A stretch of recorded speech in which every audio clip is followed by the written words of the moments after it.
Suicide Zen Forgiveness, the pod that shares the stories of those affected by suicide. Lost a loved one? Attempted it yourself? Come listen in with your host, Elaine Lindsay. Elaine's mission? End the silence, stigma, and shame about suicide, ideation, and mental health. Sharing your burden can lighten your load. Elaine says we must normalize the conversation to make it easier for you to voice your pain and be able to ask for help. Reaching out to another human being when you're in need of a listening ear must become the norm. Please note, the Suicide Zen Forgiveness podcast is for education only. Some of this subject matter could be triggering. For those of you that are either grieving or having mental health problems, please call your local suicide hotline or mental health office if you need immediate help. And now, here's your host, Elaine Lindsay. And it's exciting for me to be able to introduce you to someone who's in one of the, I guess, genres that absolutely fascinates me, and that is hypnosis. I have used hypnosis through the years, and I find it incredible. And in fact, I'm pretty sure I saw our next guest in 2012 when I was in Vegas. Kevin's amazing journey began as a child in Detroit. Not an idyllic childhood, by the way. He was adopted, he was bullied, he was abused. But Kevin harnessed his own power to become a headliner in Las Vegas. We're going to talk about all of that and more. Thank you so much for joining me, Kevin. My greatest pleasure. Thank you so much for having me on. It's a very serious subject, and it's probably pretty far from the hypnosis that you do in your show. But this is, I believe, a message we really have to get out there. And as the audience knows, I'm on a mission to end the silence, the stigma and shame about suicide loss and ideation.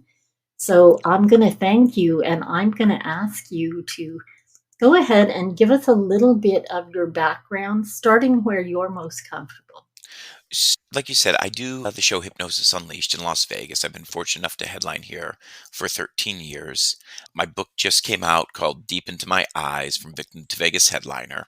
I was very fortunate. We debuted it #1 in new releases. And the book actually starts when I was about 15 and a half and me wanting to kill myself. Me literally being ready to die. The book then flashes back to everything that led up to that, and then what stopped me from doing it. And we'll talk about this a lot. And sorry, I'm trying to get this in camera and make sure it's visual. What gave me the idea for the book is when I saw this cover, and I purposely had to buy the rights for it. Oh, Uh, wow. yep, because this sums up my story. For those of you who can't see it super clearly, it's a school of fish grouped up to look like a shark to chase a shark away. Because as we'll talk about, one of the things that truly saved my life and has allowed me to grow was building a community around me that helped support me and build me up. Because without that community, I could not have made it. Oh, that's such a good point. I'm just going to stop you there because that is critical. And as the audience, some of you already know, I am one of those people who had an incredibly bad habit of surrounding myself with walls and trying to do everything myself because, in a weird way, when we are hurting as much as we do, when we are on the edge of suicide, when we're in pain, we tend to want to protect those around us that matter. Yes. And so we build these huge walls that, in actual fact, make things so much worse. Mental health, we've gotten to a point where we're understanding how important mental health is. But one thing that people still don't understand about negative mental health, about addictions, about suicidal thoughts and I'll just put that all under the umbrella of negative mental health, is negative mental health is self-fueling. It will do everything it can to keep itself functioning. And the number one way that negative mental health can keep itself growing is through isolation. another incredible point. And that's one of the things that I want us, everybody, to speak to is the fact that as children, nobody talks about these things because we're always told, first of all, it's an adult conversation, and adults don't want to talk about it either. But we're not told. Another guest, Rex Sykes, talked about us never being taught to drive our brain. Hmm. And on top of driving our brain, we are not taught that every thought that runs through your head is A, not true, B, not real, and C, we don't have to act on them. My wife is actually currently, she has a children's show that she does for elementary school shows based on social emotional learning and growth mindset. But she just started adding into the show a very large segment about negative self-talk.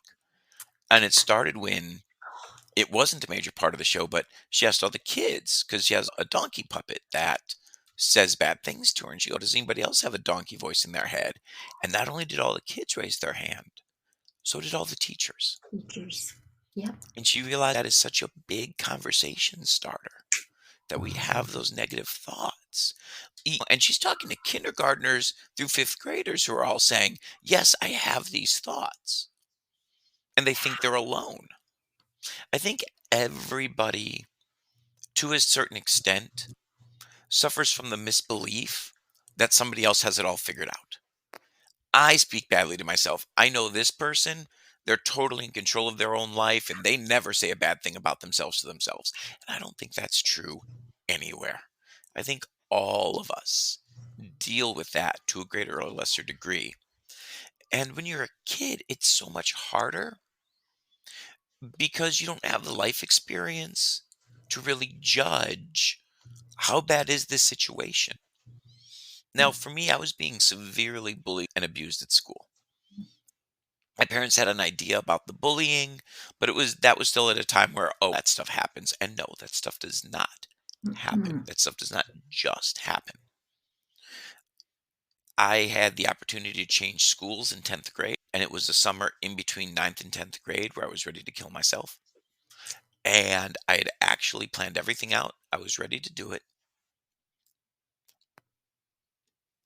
And I had just the weirdest epiphany.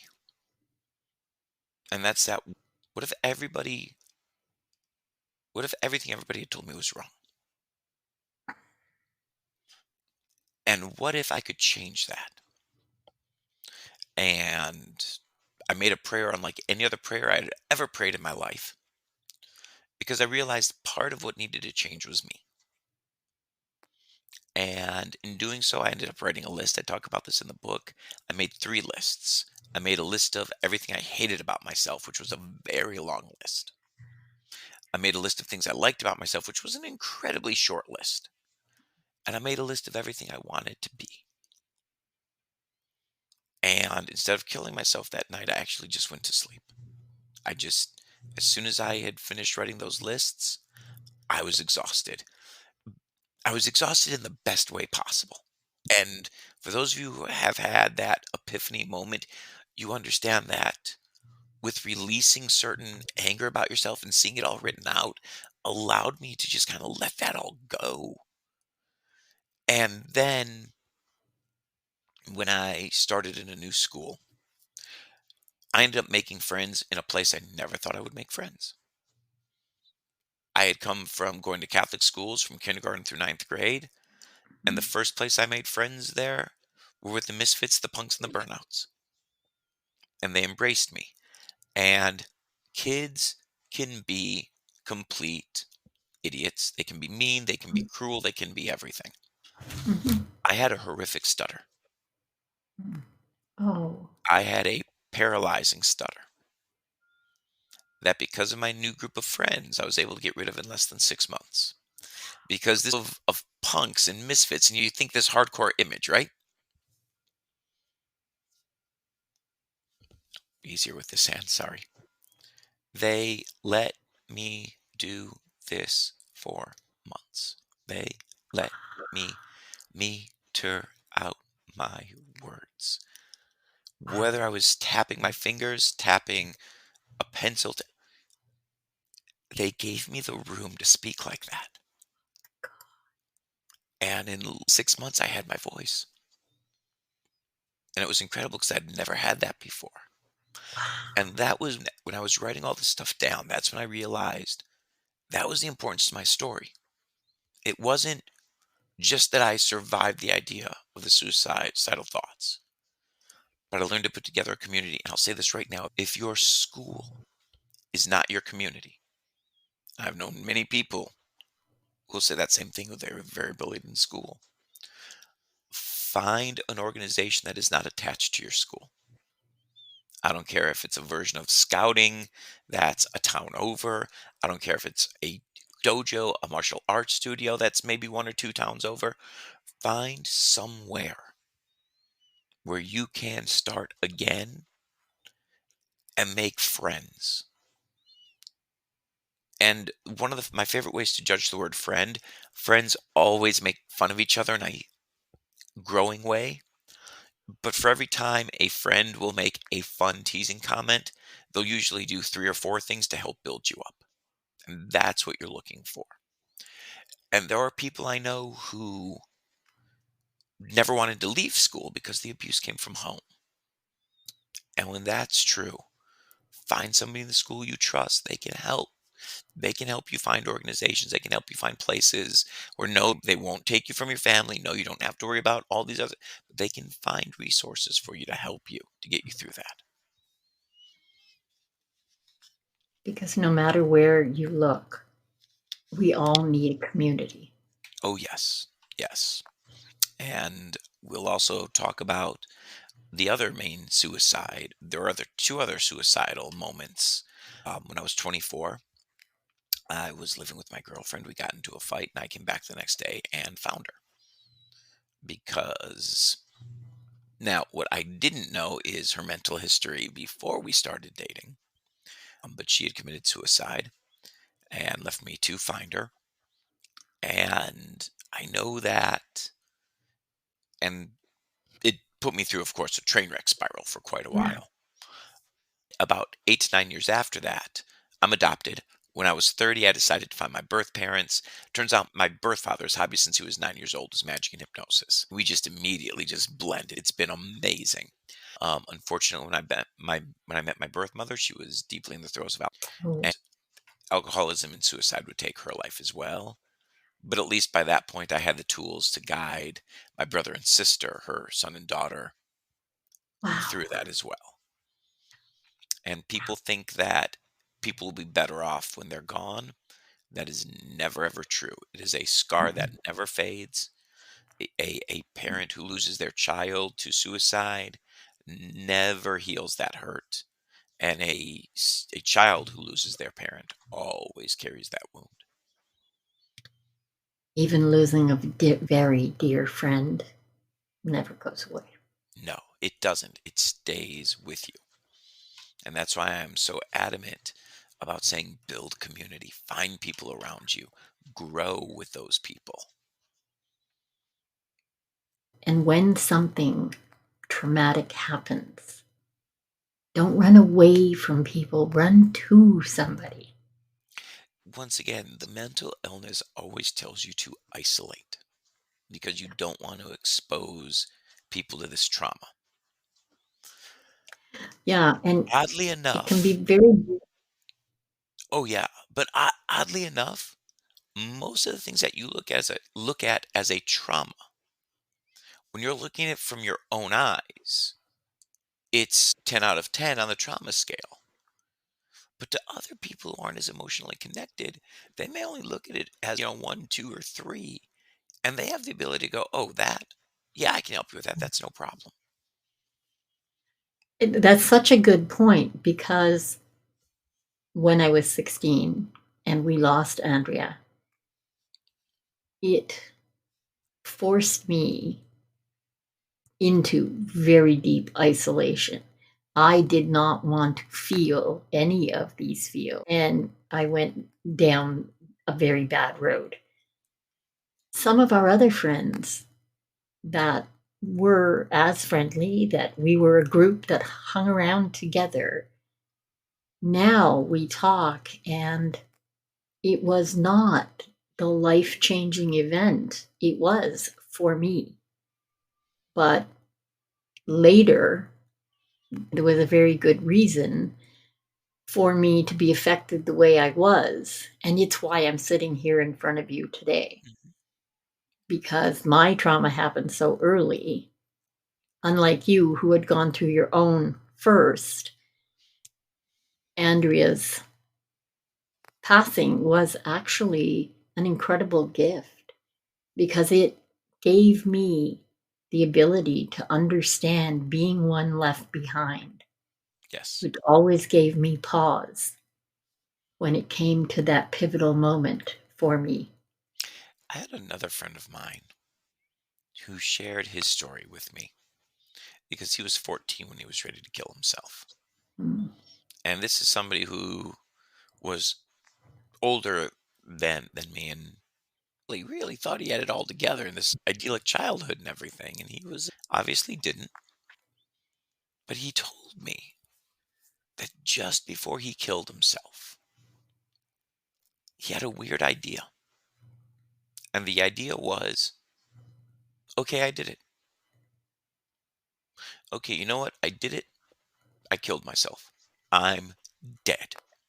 I died right now. So every minute after that's a gift. And that's how he lived the whole rest of his life. Every moment from that moment was something he was not supposed to have had. And so he was grateful for it.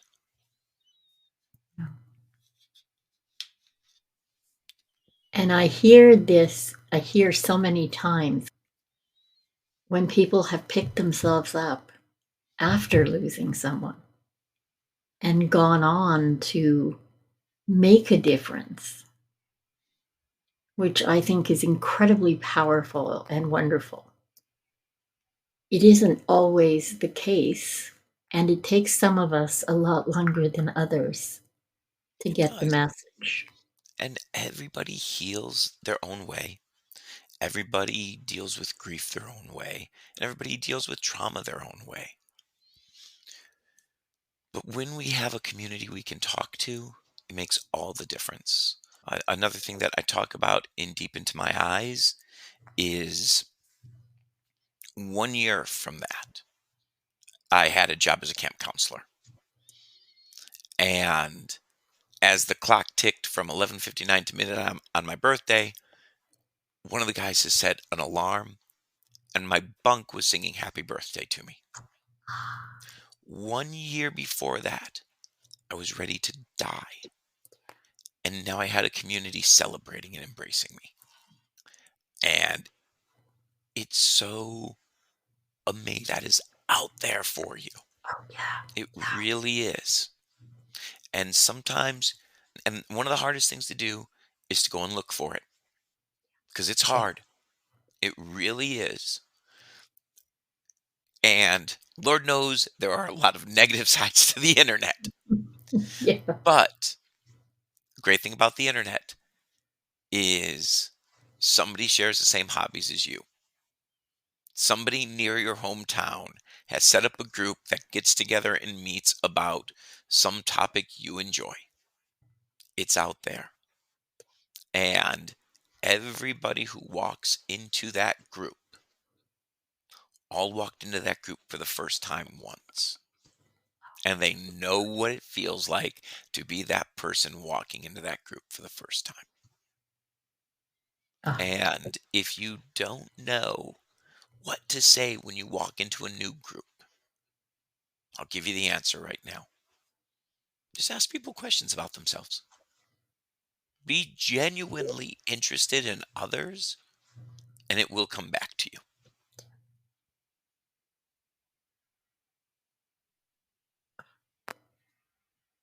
just in that nugget, that is worth its weight in gold, because we humans we do like to have people shine the spotlight on us. And when you are a child who has had difficulty, who has perhaps been relegated to the back of the line, to not being looked on fondly, or for older kids who are replaced by a baby, and who feel replaced by a baby, all of those scenarios, that negative mental state builds up into this huge, horrible story that tells you you're worth nothing and you don't belong and you whatever negative. That was one of my Fighting that, yeah, to say fighting that, fighting those thoughts has to become part of your daily routine. well, there's also something in there too. And it was the one line that I loved from the Harry Potter series. It was when Harry's talking to Dumbledore and he says, "Is this real or is it just happening in my head?" And Dumbledore's reply is, "Well, just because it's happening in your head, does that make it any less real?" And I think that there's a lot, especially with kids, where I think one of the mistakes we make as we get older is that we forget how important things are when we're young. Yeah. How everything when you're young, you just feel so vital and important. But we also tell kids a lot, "Oh, that's just in your head."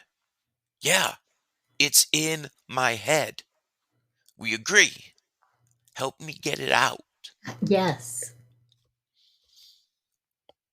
And I know for me, going through all the negative experiences I went through as a kid,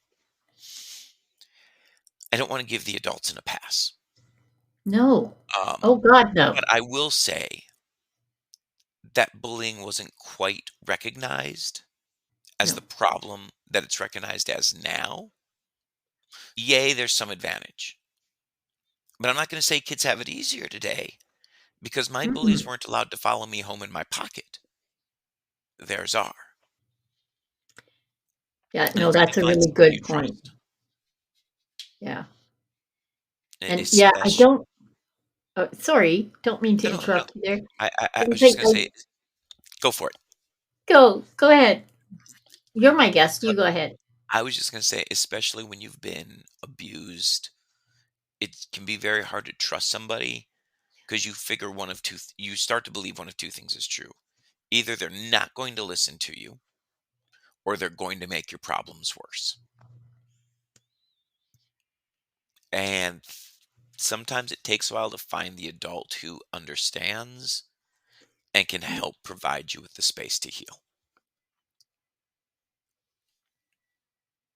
Absolutely. I think that's a really good point. And whether it was then or it's now, it's really important to allow children to feel the feels, but Yes. to acknowledge that the ones that don't feel so good, you know what? They don't last long. If you just let them happen, they will pass. But we come from, okay, a time when in the 50s and 60s, you fell down and hurt your knee. You went in the house and mommy gave you a cookie. Okay. You went on the schoolyard and bullies bullied you. You went home and talked about it. And if you were a boy, your dad cuffed you across the ear for being a wuss, and your mom gave you a cookie. That was the answer to everything. It was no, don't have those bad feelings. No, let's either give you food or let's smack you. It really was almost as simple as that and as sad as that, because just because the adults didn't acknowledge, it didn't make those feelings go away. And then as you go into my world, now we'll move it up to the 70s, 80s, and 90s. And there Hmm. you had a new problem, single parent. Oh, Maybe you didn't even get that talk with dad. Maybe you didn't even get the cookie from mom. yeah. Yeah. Maybe you just went home, made your hot pockets, sat and watched TV, and waited for it to happen again tomorrow. Yeah. And now Kids are living in a world still where it's both parents are working and things Yeah. are moving fast and fast. And sometimes kids don't have people that they know that they can go to and talk to. I read something really, really strange once. It said that there are right now presidents, vice presidents, CEOs of companies who have never known life without The Simpsons. Their parents have divorced, they've changed schools, they've lost friends, but Homer and Bart have been there every week of their life for over 35 years.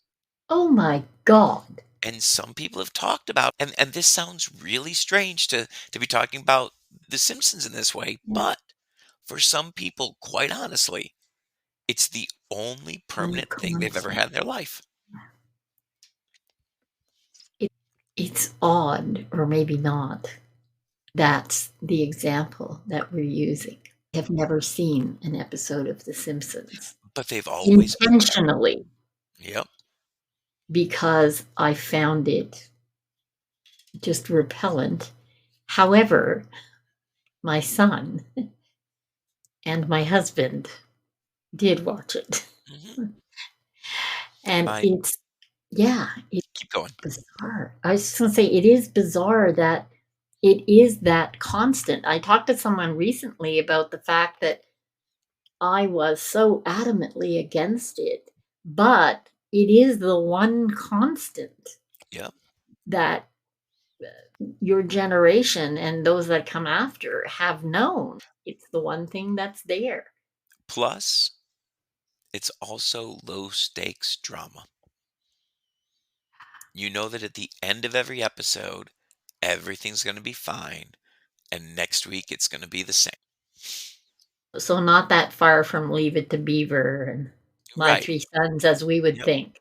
Or The Golden Girls, or any of those shows where you could Yeah. just watch it and know that next week everything's going to be fine. It was like that teeny tiny hit of dopamine at the end. Hmm. Yes, everything turns out. You can breathe your sigh of relief and go Yep. on with your life. It's it's something I saw about Disney's show The Mandalorian, which just said we all love The Mandalorian because it's on Disney and we know that Baby Yoda's going to be okay. If it was on HBO Max, they may have already thrown the little dude in a wood chipper, and none of us could handle that. No, and the funny thing is, though, if you go back to my childhood, we had some of the most horrific, heartbreaking cartoons known to man. Yeah. Bambi is a murder show. Yep. The snowman or whatever, Rudolph, Hmm. totally ostracized.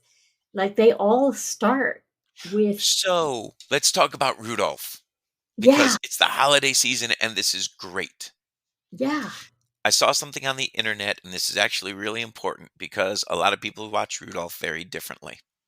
It said differences will be shunned and made fun of unless they become exploitable. yeah, I know yes, a lot of kids who watch Rudolph and think it's a beautiful story. I hated that story and I hated Santa yeah. because if Santa knows who's bad and good, they know he knew what the other reindeer were doing to Rudolph. And he let them. He let them until Rudolph's difference became exploitable. As soon as he needed Rudolph, Yeah, things changed. And see, this is the story a lot of kids do take from that is, yeah. oh, it's okay for people to make fun of me unless they can use me, No, which makes it in far more order for them hurtful. to use me. Yes, and it's far more hurtful. Oh It my God, really yeah, is. yeah, There- The idea behind it is, of course, everybody connects with the idea of Rudolph because all of us feel different about something. And yeah, then your differences are to be celebrated and enjoy being uniquely you, yeah, unless you've been really bullied and abused. And then you see that story in a whole different way. absolutely. I, that opens this show up to a whole new area.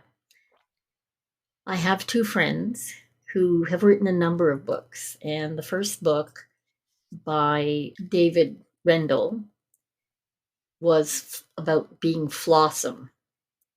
He's 6'5" and he only wears pink.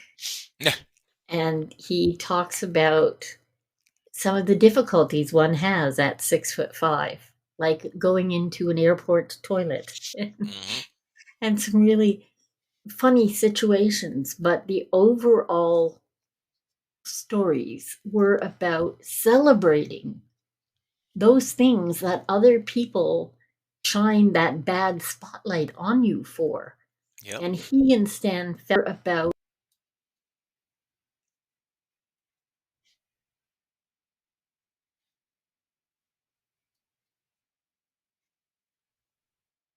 own spotlight on them and making them into their greatest strength. So they weren't allowing others to use them, they were using them themselves.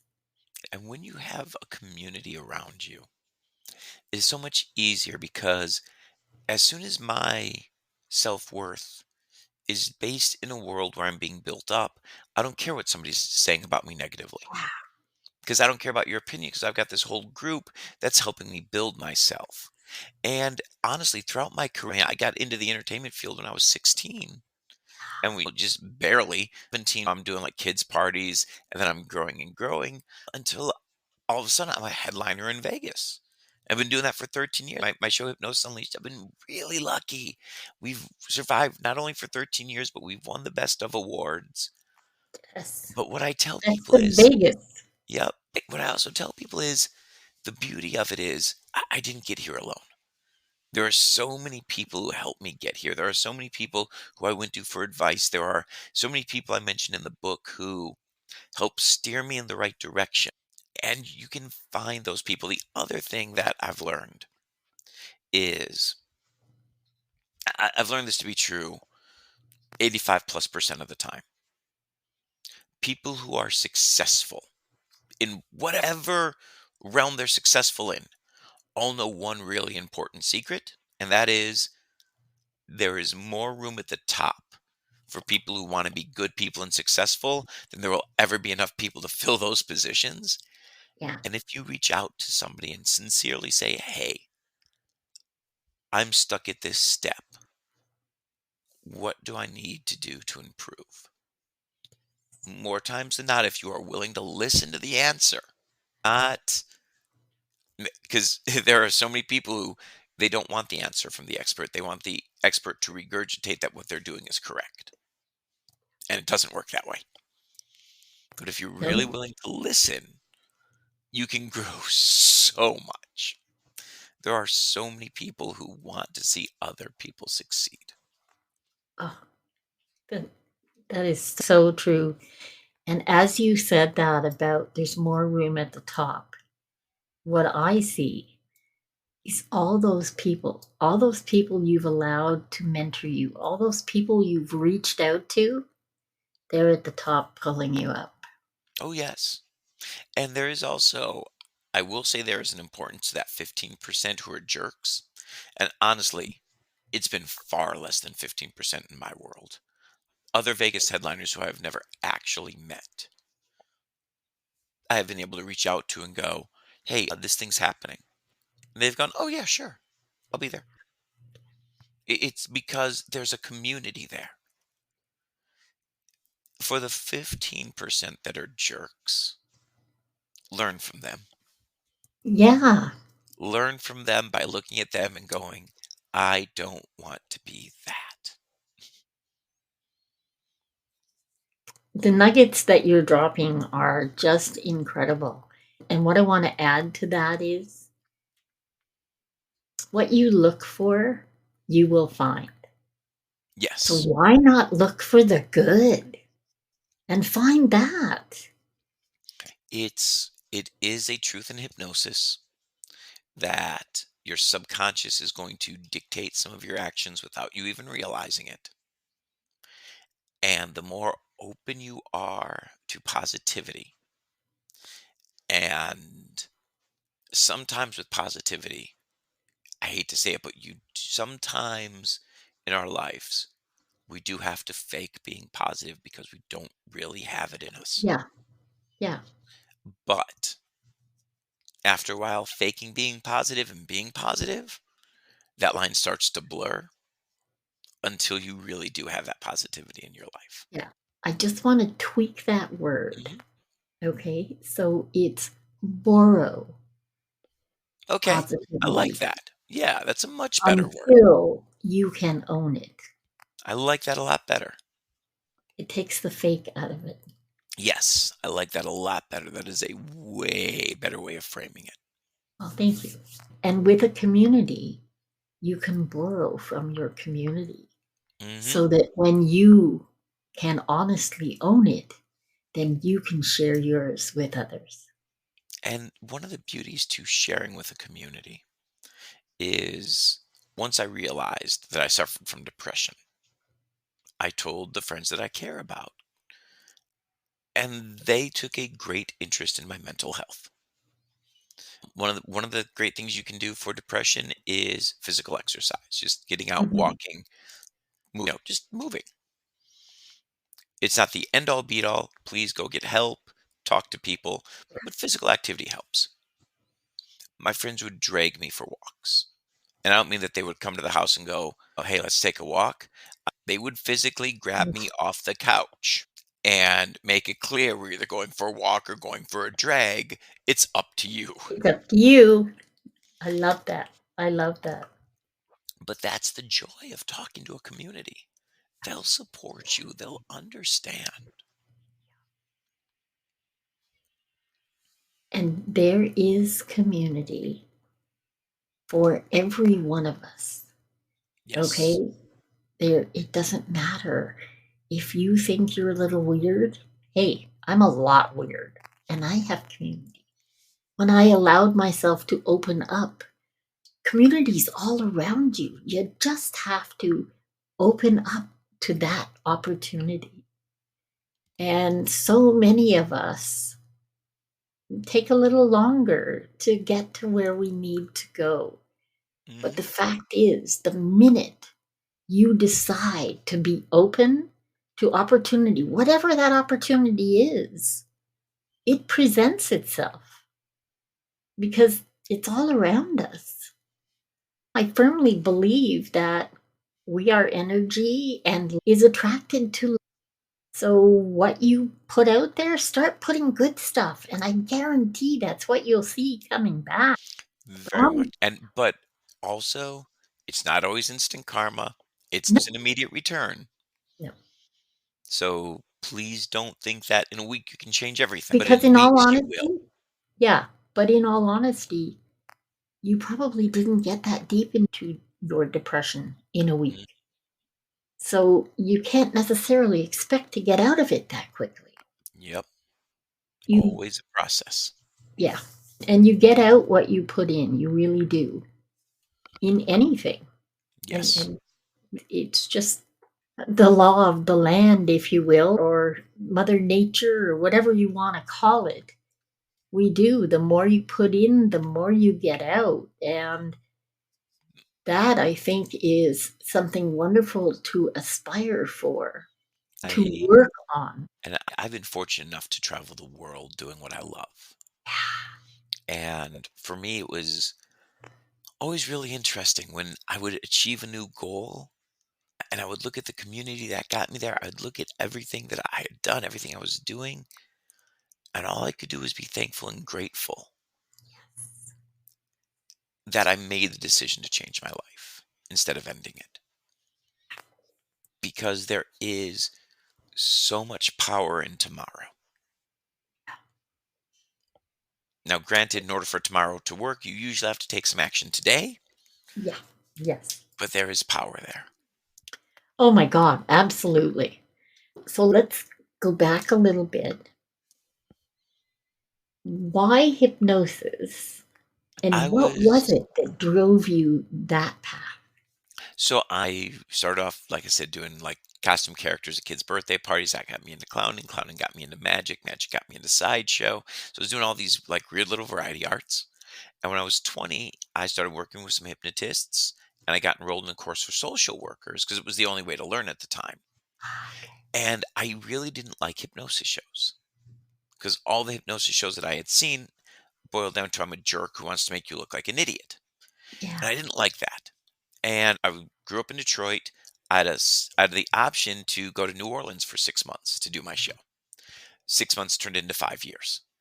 And while I was Oh, at, I met a community of performers who really helped me with this idea of be unique, be you. So if you don't really like the point of the hypnosis show, what do you want the point of your show to be? I said, I want the point of the show to be I have something fun and interesting to share with you. And if you volunteer, I will make you look like a superstar. And as soon as that became the point of everything, the show skyrocketed. It took off. And it's never stopped being fun. yeah.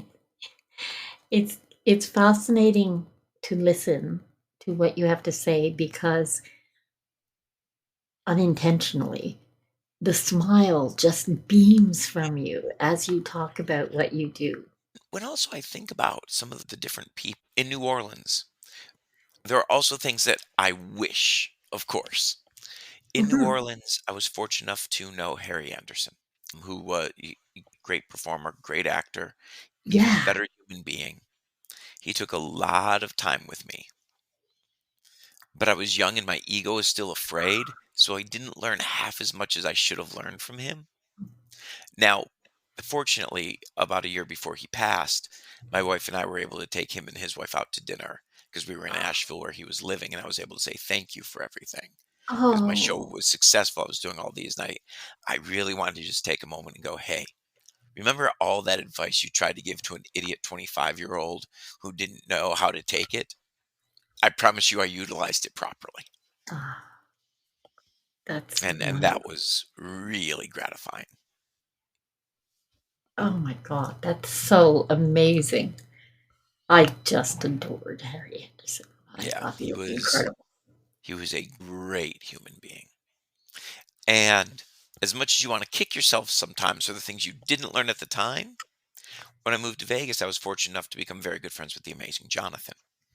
Oh, wow. And because of how I didn't open myself up properly with Harry because my ego was scared, I didn't allow that time. Jonathan actually was one of the groomsmen in my wedding. I was one of the groomsmen in his. He was fantastic. We were performing in the same theater together.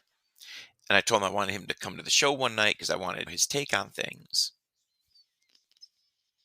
And there was no way he was going to come back to the showroom on a day off Yeah. because we had some different show days. At the time, I was selling DVDs of my show after the show, so you could see what you did on stage. Jonathan walked over, grabbed one of the DVDs, and just walked out. And he calls me and he goes, look, do you just want me to tell you you're good? Because, oh my God, you're the best. I love you. I'm like, no, I want you to be real. He calls me 2 days later. He says, come to the house tomorrow. Where he had 4 pages of notes, front and back, single spaced, time coded Wow. about things to improve. And we went through all of it. And it was all done with love because he knew I wanted to be better and he was willing to Yeah. do that. It's amazing how many people, like I said, great people know there's room for other people to be great. Yes.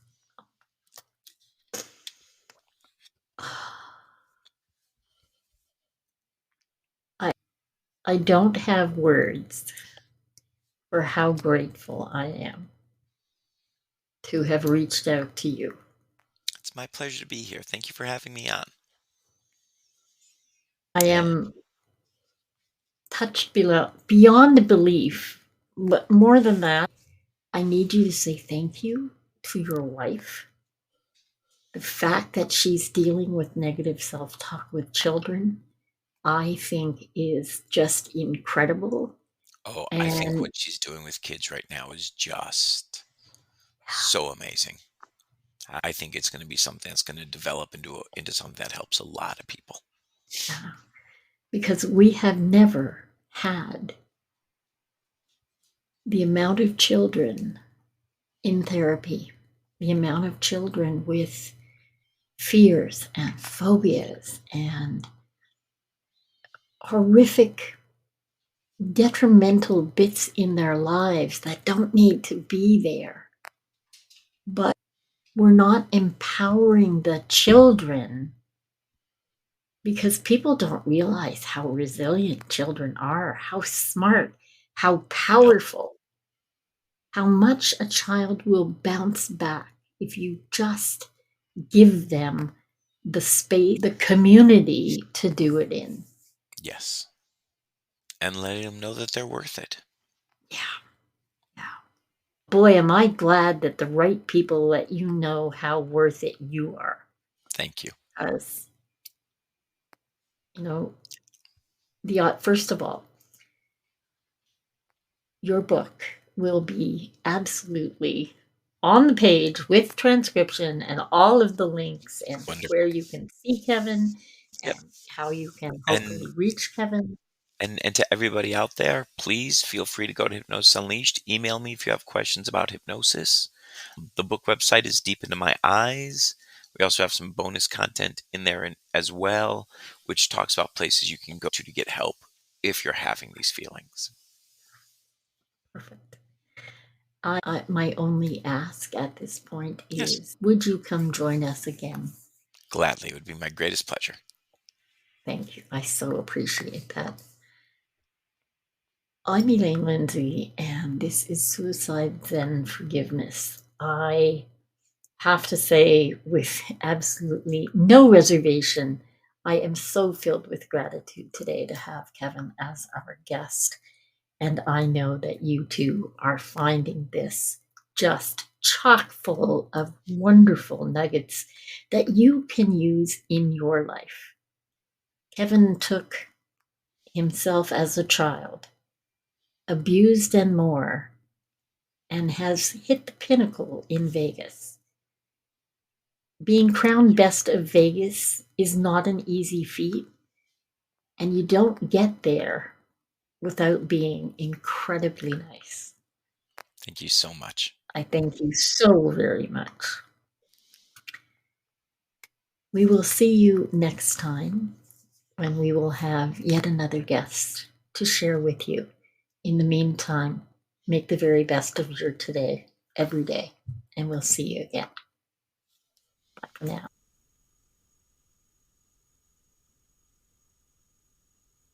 Thank you for being here for another inspiring episode of Suicide Zen Forgiveness. We appreciate you tuning in.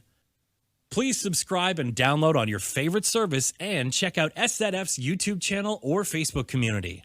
If you have the chance to leave a 5-star rating or review, it'd be greatly appreciated. Please refer this to a friend you know who may benefit from the hope and inspiration from our guests. Suicide Zen Forgiveness was brought to you by the following sponsors.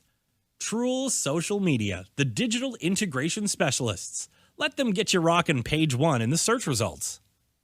Canada's keynote humorist Judy Croon, motivational speaker, comedian, author, and stand-up coach at Second City, Judy has been involved for over a decade in the City Street Outreach Program in Toronto. Lisa Sugarman, Boston-based author, columnist, and crisis counselor with the Trevor Project, America's largest suicide and crisis support network for at-risk LGBTQ+ youth, storyteller with the National Alliance on Mental Illness, NAMI, survivor of suicide loss, and mental health advocate. Lisa's purpose aligns with Elaine's as Lisa shares content and sparks conversations to help end the stigma of suicide and connect people with the support and hope they deserve. Do you have a story to share?